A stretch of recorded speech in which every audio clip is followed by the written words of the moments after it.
In this video, we're reviewing defensive conferences under NFHS baseball rules and everything you need to know to enforce these rules properly. We'll also review the associated case plays from this week's quiz, and you can sign up to receive our weekly rules quizzes in the video description. Hey everyone, Patrick Farber here with GHSA Baseball Umpire Development and Umpire Classroom, where we help umpires to develop their knowledge and skills. If you're new, please help us with our goal of reaching 1,000 subscribers on YouTube. It's greatly appreciated. So now let's get started. Defensive conferences in NFHS baseball are very different from those in professional baseball and what you might be used to seeing on TV. This is especially true when it comes to what makes a conference, when a conference ends, and after how many conferences a team has to pull their pitcher from the game. So to get this started, let's review the definition of a charged conference. Rule 2, Section 10. A charged conference is a meeting which involves the coach or his non-playing representative and a player or players of the team. Now, this definition here applies to both offensive and defensive conferences, so we have to go to Rule 3-4-1 to find the specifics on a defensive conference. Rule 3-4-1 says, each team, when on defense, may be granted not more than 3 charged conferences during a 7-inning game without penalty to permit coaches or their non-playing representatives to confer with a defensive player or players. In an extra inning game, each team shall be permitted 1 charged conference each inning while on defense without penalty. The number of charged conferences permitted is not cumulative. A request for time for this purpose shall be made by a coach, player, substitute, or an attendant.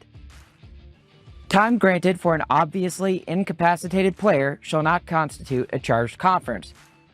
Prior to accumulating 3 charged conferences in 7 innings or less, a conference is not charged if the pitcher is removed as pitcher.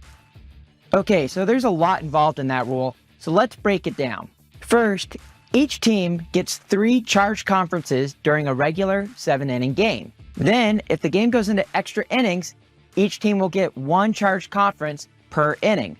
Note, conferences do not roll over, so any conferences not used in the first 7 innings do not roll over to the extra innings. Next, in order for a team to have a conference, the team must be granted time at the request of a coach, a player, or any representative of the team. And if the timeout is to check on an injured or potentially injured player, then it will not count as a charged conference. Also, if a pitcher is removed from pitching in that conference, then it won't count as a charged conference. Now, there is a penalty associated with the charged conferences rules, so let's go ahead and dive into that. It reads, after 3 charged conferences in a 7-inning game, or for any charged conference in excess of 1 in each extra inning, the pitcher shall be removed as pitcher for the duration of the game.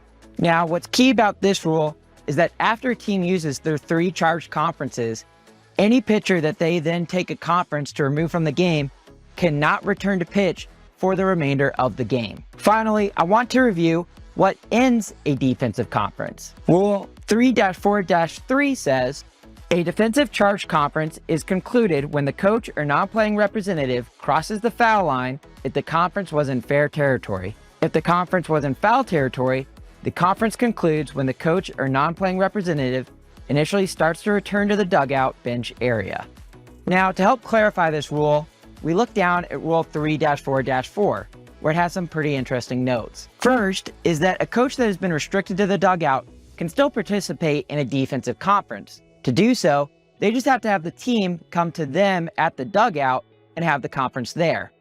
In that situation, the conference would end once the team initially starts returning back to their positions. Now, the second clarification here is the only rule that gives a length for a defensive conference, but it only does so by saying, the coach shall be given a reasonable amount of time for the charged conference as determined by the umpire-in-chief.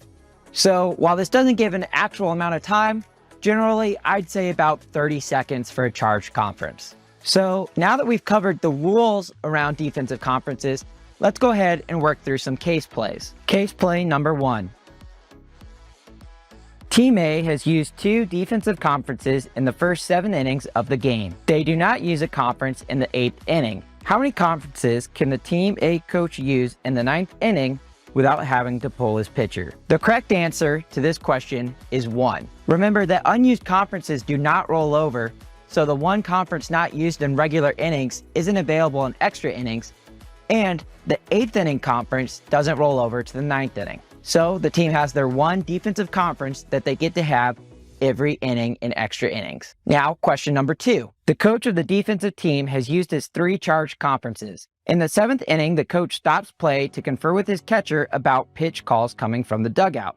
Does the defensive team have to remove F1 from pitcher for the rest of the game? Is the answer yes, or is it no, the defensive team can always call time to clarify pitch signals? No, so long as the defense has not had a visit to the mound in this inning? Or is the correct answer no, the visit does not count towards needing to change the pitcher if the pitcher is not included? The correct answer here is yes. They've already used their 3 defensive conferences for the regular 7 innings, and a defensive conference can be with any player and doesn't have to include the pitcher. Next, let's review case play number 3. In the 3rd inning, the coach of the defensive team, who has yet to have a charged conference, goes to the mound to talk to his pitcher. He does not change pitchers. The next inning, he receives time to visit with his catcher. How many charged conferences has the coach accumulated? The correct answer to this is 2. The coach has had both a visit with his pitcher and one with his catcher, but both of them count as defensive conferences. Let's go on to case play number 4. Team A has 2 charged conferences. The coach of Team A is granted time to visit with his pitcher. At the same time, his assistant coach goes out to talk to the first baseman. The opposing team's coach claims that another conference should also be assessed and that the pitcher would have to be removed since it would be the team's 4th. Is the correct answer A, the opposing coach is correct, and these count as 2 visits, making it the 4th conference and requiring the pitcher to be changed?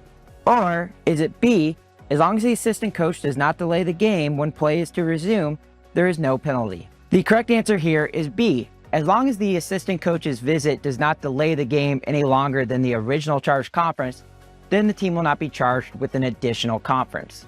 Next, we have case play number 5. In the top of the 5th inning, the defensive team's head coach asks for time to check on his center fielder who appears to be ill. At the same time, the assistant coach goes to the pitcher's mound to visit with the pitcher. Has a charged conference occurred? The correct answer here is no. A charged conference has not occurred. This is because the assistant coach visiting with the pitcher is not delaying the game while the head coach is out talking to the injured player. Now let's move on to case play number 6. The umpire believes F4 is faking an injury so that a coach can talk to the pitcher while the other coach checks on him. What actions can the umpire take? A. Eject F4 for unsportsmanlike conduct. B. Prohibit the defensive team from checking on their player. C. Prohibit additional conferences with other players while the defense checks on F4. Or D. Nothing. This is legal because the umpires can't prove the player is faking an injury. The correct answer here is C. The umpire can prohibit the team from visiting with other players while checking on the supposedly injured player. As umpires, we want to avoid having to actually make a decision whether or not a player is or isn't injured. But if we do think a team might be using this to take advantage of the rules, we can prevent that by simply not allowing them to speak to other players and only being able to work with the injured player. Case play number 7. Team A has had 2 charged conferences. In the 5th inning, Team A's head coach goes to the mound and swaps F5 and F1. Can the pitcher who is being replaced return to pitch later in the game? The answer here is yes. Any pitcher removed from the mound before the team has used their 3 defensive conferences can return to pitch later in the game as long as they aren't breaking the other pitching rules. Question number 8. Team A has had 3 charged conferences. In the 5th inning, Team A's head coach goes to the mound and swaps F5 and F1. Can the pitcher who is being replaced return to pitch later in the game? For this one, the answer is no. Because the team has already used their 3 defensive conferences, any player pulled from pitching at this point on in a conference will no longer be allowed to return to the mound. In question number 9, we have 2 similar scenarios. Team A has had 3 charged conferences by the 5th inning. With the game tied in the 6th inning, the head coach of Team A informs the umpire that Situation 1, F6 and F1 are going to trade positions. Situation 2, that S1 is replacing F1. In either situation, can the pitcher return to the mound? Without going through all the requirements for a player to return to the mound as a pitcher, the short answer here is that yes, in both situations, the team would be able to return that pitcher back to the mound since the pitcher was not removed using a defensive conference. Umpires should allow coaches to move around their players as the coaches deem necessary, so long as the coaches don't take advantage of the situation to have a conversation with their players. Next, case play number 10. Between innings, the coach of Team A walks from the third base coach's box to the pitcher's mound and proceeds to visit with F1. Does this count as a conference? Again, the short answer here is no. F1 has 1 minute to complete his warm-up throws. The coach can speak to him during that 1 minute, but if after the minute the game is being held up because the coach has not left the playing surface, then the team would be charged with a defensive conference. Case play number 11. The coach of the defensive team, just after the ball is returned to F1, yells from the dugout giving instructions to the catcher and pitcher. Does this count as a conference? The correct answer here is no. So long as the coach does not prolong the game when speaking to his players and doesn't call them over for a private conversation, it doesn't count as a charged conference. Next, case play number 12. The coach of the defensive team, just after the ball is returned to F1, yells from the dugout to have F6 and F9 switch positions. Does this count as a conference? Again, the answer here is no. Case play number 13. A coach goes to the pitcher's mound for a defensive charged conference. He starts to return to his dugout but does not cross the foul line and returns to the pitcher's mound to continue the charged conference. Does this count as a second visit to the mound? The correct answer here is no. The original charged conference doesn't end until the coach crosses back over the foul line into foul territory. Up until that point, the conference hasn't ended. Now, the umpire can direct them to end their conference, but the actual conference hasn't ended until the coach crosses over the foul line. Finally, case play number 14. A coach goes to the pitcher's mound for a defensive charged conference.